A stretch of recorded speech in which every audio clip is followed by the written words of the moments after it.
Hello children. Today we will learn the first chapter, what is history? History is a science that tells us about the events in the past. Last year in Standard 4th, we studied the life of Chhatrapati Shivaji Maharaj and his mission of establishing Swaraj. The time before the birth of Shivaji Maharaj was about 400 years before now, or in the other words, the time 400 years ago. For our convenience, we divide time in different ways. For example, we use words like now, some time ago, or after some time. This actually helps us to measure time in our minds. Now, today, and this year are terms that indicate the present. Some time ago, yesterday, last year are terms that indicate the past. After some time, tomorrow, and next year are words that indicate the future. Hence, the time that has already gone is the past, the time that we are in now is the present, the time that is yet to come is the future. Let's dive into the topic.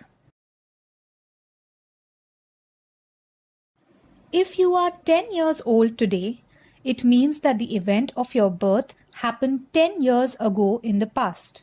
Similarly, after 10 years from now, that is, in the future, you will be 20 years old. Let's talk about the scientific method of history. The method of using a number of different tests to determine whether the evidence is reliable is called the scientific method. Our grandparents or parents or others often tell us amusing stories of our childhood. Those stories are a part of their memory. When different people tell us about the same event, we find difference in their narrations. It makes us wonder which one is right. We need to examine the details of each narration to decide the correctness of the facts. It is not possible to conduct experiments to recreate the events that have happened in the past. Therefore, the method of presenting history is different from that of other sciences.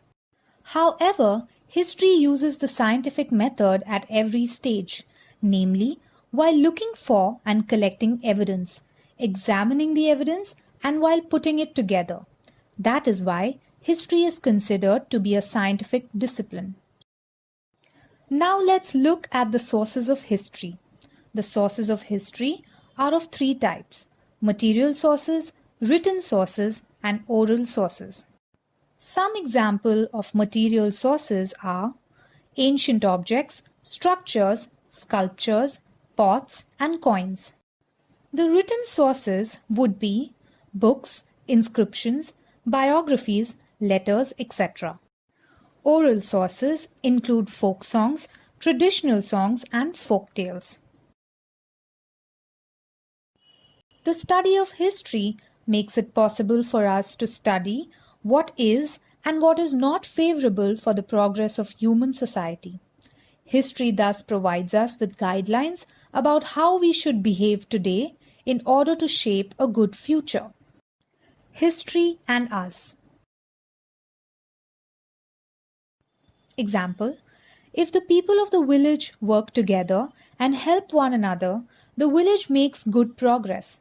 However, if the people cannot come together, it puts obstacles in the way of its development. Every village, city, district, state, and country has its own history. Similarly, the earth, its mountains, water bodies, animal world, mankind all have their own history. Ancient civilizations. The collective actions of human beings have consequences. By studying history, we get to know about the give and take that took place between our civilizations, thus resulting in the progress of human civilization. We all know that big scientific discoveries done by some great scientists have brought important changes in the human civilization. History tells us about them. The past, present, and the future are linked by a continuous chain of events. For example, we Indians fought against the British government to get independence. This is a historical action.